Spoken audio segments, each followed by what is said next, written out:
Hi. This is one of our favorite stories called The Nutcracker.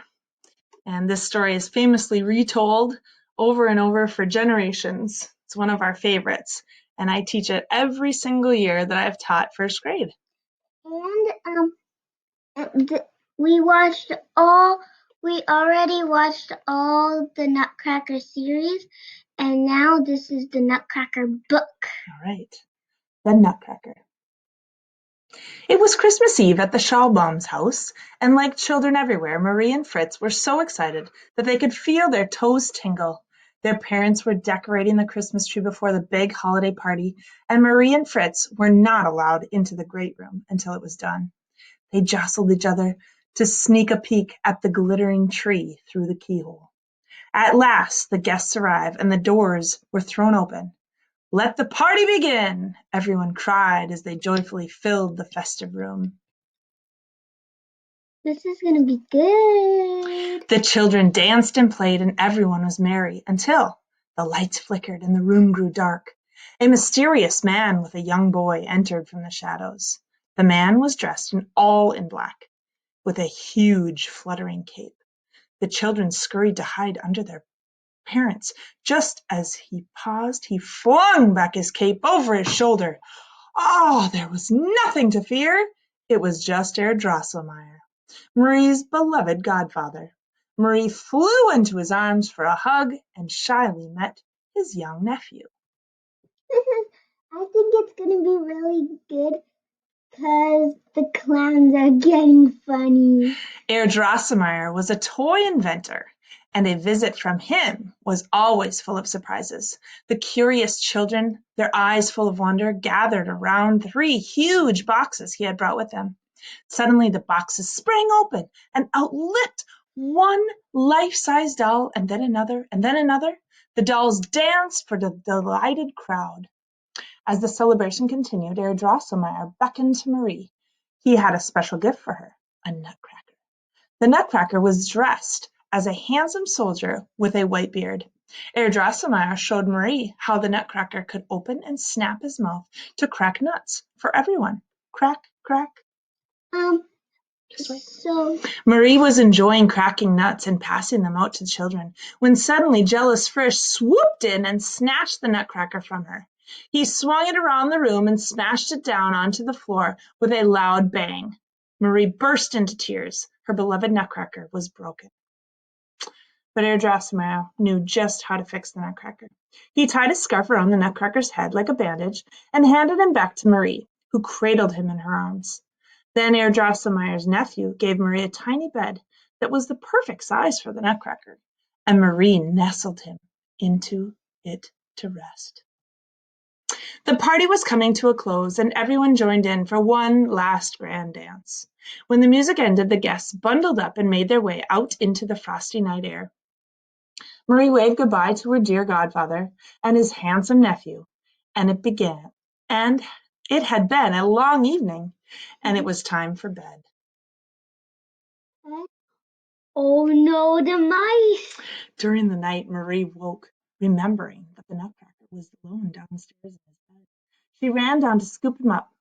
With the Nutcracker safely in her arms, she curled up on the sofa and drifted back to sleep in the soft glow of the Christmas tree. She hadn't been asleep for long when Herr Drosselmeyer slipped back into the house to properly mend the Nutcracker. He gently slid him out of Marie's arms, repaired him under the light of the moon, and disappeared into the darkness. But then strange things began to happen. At the stroke of midnight, Marie was pulled from her sleep by the clock chimes. She rubbed her eyes in surprise. Great big mice appeared from the shadows and began to scurry across the room. How?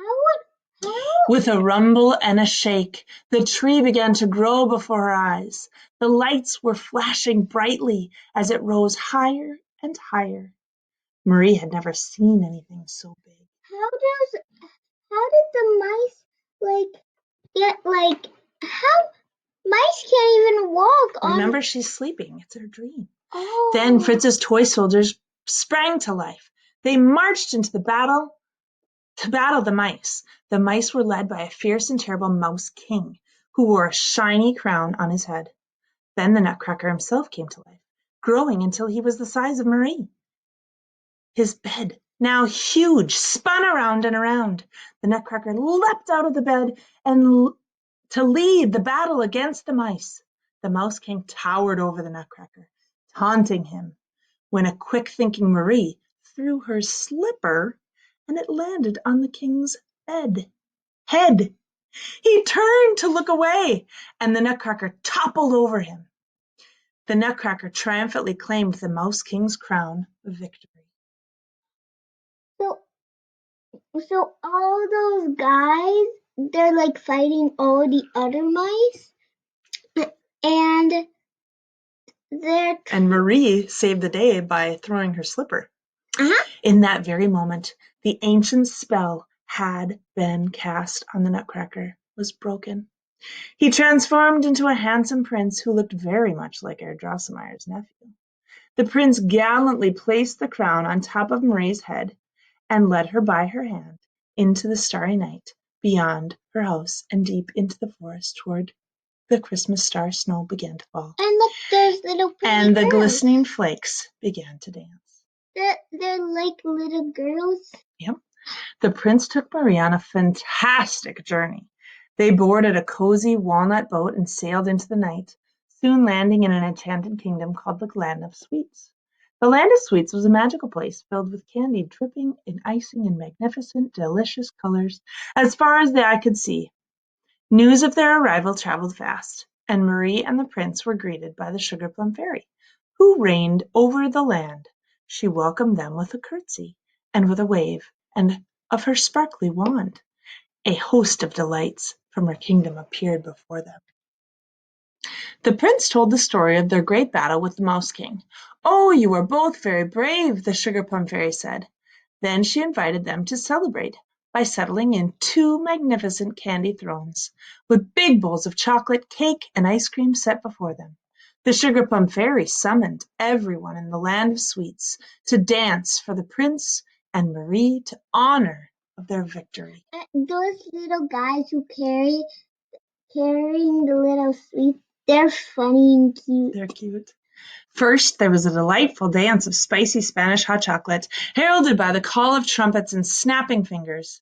Next came the mysterious Arabian coffee dance that ended with the tinkling of tiny cymbals, giving way to the explosive leaps and turns of the Chinese tea. The jumping candy canes emerged next, leaping high into the air and dancing through the hoops. What could come after candy canes? Marzipan. Shepherdesses stepped out, tiptoeing delicately while playing their flutes. The biggest surprise of all was the gigantic Mother Ginger, who swaggered before them. All of a sudden, 8 tiny clowns called Polichinelles sprang from beneath their skirt and danced to the rhythm of her tambourine.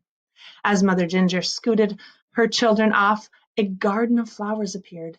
Amid the blooms was a shimmering dewdrop fairy, and with each step she brought every single petal to life in blossoming swirls of pink.